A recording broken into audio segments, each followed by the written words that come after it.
Hello there beautiful human, I'm RidersDX, and today we're going to talk more about Sonic Frontiers. And so Sonic Frontiers is always such a fun topic to talk about just because there's so many different things about it that we've really never seen in a Sonic game before. And one of the things I really want to focus on today is its apparent combat, because I think we've had some signs of there being a little bit more to the combat besides the typical homing attacks and spin dashes and such, but we've definitely have gotten some concrete information from the source himself that combat will be a prominent feature in Sonic Frontiers. And so just to recap, Iizuka-san recently did an interview where he chatted a little bit about Sonic Frontiers. He didn't go into very much detail about the title, which is a whole discussion within itself because he's usually pretty open about the games and such, but he's been very secretive about Frontiers, you know, even so close to its apparent release date. And so he even refused to comment if it was going to be truly open world in the traditional sense. He did say something I found really interesting though, which relates to the combat. We pay extremely close attention to getting all the little Sonic details right to make sure that Sonic's signature speed and characteristics remain consistent across every gaming iteration, says Iizuka. With Sonic Frontiers, we'll introduce new combat styles to bring Sonic's signature dexterity onto the battlefield, and the new exploration options obviously play into his iconic speedy nature. It's so fascinating that he went out of his way to mention combat as one of the game's primary features and calling it brand new. That just means that there's something about the combat in this game that's going to be really different from any Sonic game we've played before, so we can probably assume that you won't simply be homing attacking enemies in this game, that there's going to be a lot more to it. But man, Sonic and complex combat, like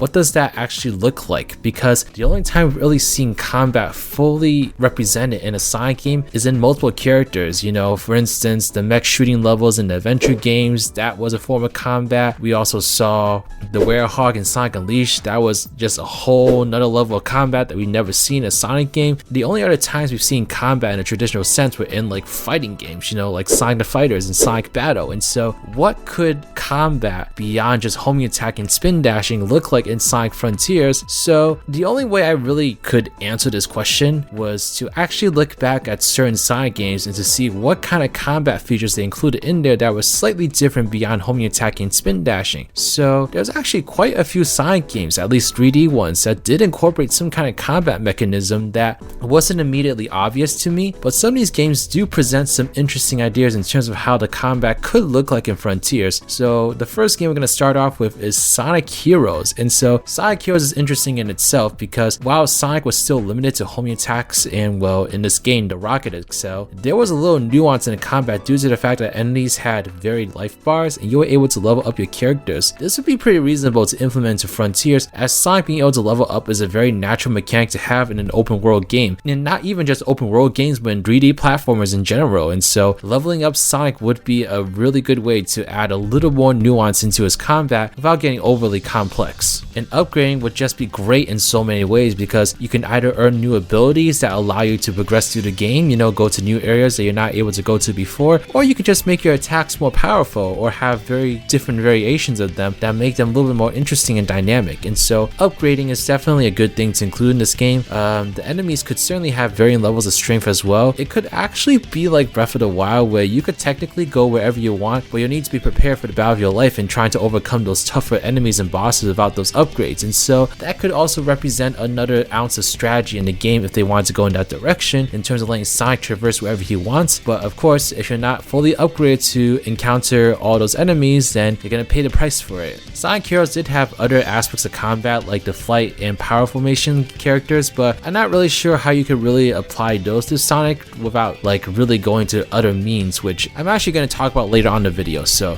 hold on to your horses for that. But the next game I want to talk about is Shadow the Hedgehog. And so one form of combat Shadow the Hedgehog implemented was melee attacks, and well, yeah, this ain't it, chief. Let's hope to God that Sonic Team doesn't try to implement anything like this. The melee in this game was just terrible. You know, it was so short in terms of range and it barely left a dent on any enemies, honestly, and you were at risk of getting hurt yourself whenever you stopped attacking just because you were so close to the enemy, and if they didn't die from those attacks then you would get hurt as a result. And so it's just not a good setup in terms of melee attacks, and it was completely worthless in Shadow the Hedgehog. If they do want to implement some kind of melee attack though, then I would actually look towards Shadow in Sonic 06, which is a much better example to base it off on. His melee attacks in there do have some range and could be useful from time to time. I still was able to just homing attack enemies over that like like any day in Sonic 06, but hey, it's something that they wanted to incorporate some kind of melee attacks. But yeah, if you had the homing attack and spin dash, I don't really see how melee could really be a thing in Sonic Frontiers. I mean, everyone's gonna just choose the homing attack, instead. If they include the bounce attack, then that's just even more reason to use it, because the bounce attack will be able to destroy enemies that have higher health bars and such, and just like, yeah, melee would just be completely worthless here. The other thing that was much more prevalent in Shadow the Hedgehog though was the various weapons. I highly doubt this is the main direction Frontiers would go in, but I don't think it's completely out of the realm to think Sonic Frontiers may give Sonic a selection of weapons or gadgets to play with in the open world. They could even go beyond combat in terms of helping him navigate the world. So it could be just a role that Tails could be in terms of giving Sonic various weapons and gadgets to help him progress through the game. I don't really want to see guns in particular, but maybe just different weapons that can destroy different enemies in different ways. I don't really have any specific examples of that, but that could be something they could incorporate just to make combat a little bit more varied. I did mention Sonic 06, but another thing I wanted to talk about from Sonic 06 is, well, the gems. So if y'all recall, near the end of Sonic's campaign, he was able to purchase these gems, which were, I'm guessing, like Chaos Emeralds or just some kind of like other emeralds, like maybe they're Soul Emeralds or Super Emeralds, whatever you want to call them. But basically these gems allowed Sonic to have different kinds of ability that helped him in both combat and traversing the hub worlds. And so some of the combat ones include like slowing down time, or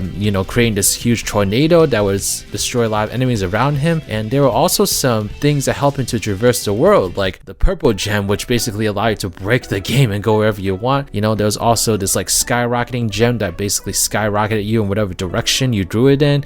Just so many things that the gems were really useful for in terms of helping Sonic traverse so much of the game. And so that could be something I very much see Sonic Frontiers incorporating in terms of just giving Sonic more abilities that he could equip on to help him navigate through the environment and destroy those enemies too. Because some enemies might have shields, for instance, some of them might have weak points that you could only reach in a certain way. Just so many different variations in terms of how you could destroy each enemy that these gems could be helpful with. The last game I want to talk about is Sonic Lost World, and though it doesn't offer a lot in terms of combat, one thing that I'd actually like to see carried over is how you were able to chain homing attacks together in the game. So when you jump in the air, if you stay in the air long enough, then the game will automatically put targets around these enemies that are in a row, and if you press A after that, then Sonic will automatically go and attack all those enemies. And that's something that could be really useful in this game, because this is an attack that won't really impact the sense of speed as much as some of these other things. And so as a result, it would help to maintain that balance between speed and combat that I think Sonic Frontiers desperately needs to achieve to make this a great game. Something that I'll mention also that's not directly combat related but could still be useful in terms of combat is the parkour in Sonic Lost World. I really like this feature. I would love to see it come back in Sonic Frontiers. I think it'd be a fitting game. I mean, lots of the world is open, but in some of the more tighter spaces, having Sonic be able to run on walls like that could be really useful. And you could even incorporate some stealth mechanics in terms of having Sonic run on the wall past certain enemies and then attacking them from behind, if that's the kind of enemy that requires that kind of tactic to destroy them. And so I don't know how I necessarily feel about Sonic having stealth elements, but hey, it's an idea if you want to make the combat a little bit more interesting. So I actually was really surprised doing this video because I didn't realize how there were different forms of combat in Sonic games already. They just weren't really at the forefront, and Sonic's speed was still maintained in all of them in some way. The homing attacks, the spin dashes, the boosts and all that. The speed was still there. It's just that there was some combat that was used in those games as well to help to destroy certain enemies. And so I think all these games have certain things that could help to make the combat a little bit more interesting, and they all have various ideas that maybe they might not fit that well into this game, but some of them could help to maintain that joint relationship between speed and combat that this game is clearly trying to go for. My opinion on all this though is that I really wish they wouldn't have focused that much on combat. I'll be honest, like I just cannot imagine how the combat will be fun in a sense that you're playing as Sonic the Hedgehog and all you want to do with Sonic is just run around and explore all these various environments and just traverse to all these different locations that you could only do with like the speed of light. And I just feel like combat just sounds like something that's going to slow him down and just be tedious and repetitive. I mean, let's talk about the Werehog for instance. I mean, the Werehog is a very finely, solidly built mechanic in and of itself, but it is just so boring the more you play it, and you just get tired of it and you want to just go back to speed levels. And I fear that that's something that might happen with this game. I really don't want it to happen, but the only way that will not happen is that the combat is seamlessly integrated into the gameplay, and it's done in a way that it won't impact Sonic's speed that much, it won't feel like a pace breaker. It'll feel like something that's natural to the game's movement and such. I really wish I had better ideas of what it could look like, but I just don't. I mean, we can talk about all these various examples of combat here, and I suppose like these various examples could be enough to make the combat a little bit more different and such, but man, I just can't help it. The way that Iizuka just really emphasized that there's going to be new combat styles in this game, it could be something completely different that we've not seen before. And so yeah, the possibilities are endless, and I guess I'm just really interested in seeing what the combat turns out to be like, and I just really hope it's good. And if it's not good, then I hope it's something that you don't really have to indulge yourself in all the time in the game. And so yeah, those are my thoughts. If y'all have any ideas as to how the combat could work in Sonic Frontiers, then definitely let me know in the comment section below. If you all like or dislike the idea of combat in Sonic Frontiers, then let me know that in the comment section as well. I'm really interested in hearing your thoughts, and just yeah, I guess only time will tell, right? Until that one fateful day that Sonic Team and Sega are actually ready to show off this game and we actually get to see it in action. Until then, we're just left to speculate as to what this combat could possibly be like. Man, I just hope it's not terrible. Please, Sega, that's all I ask, for it to not be terrible. And then I guess we can let anything else that's not that great slide.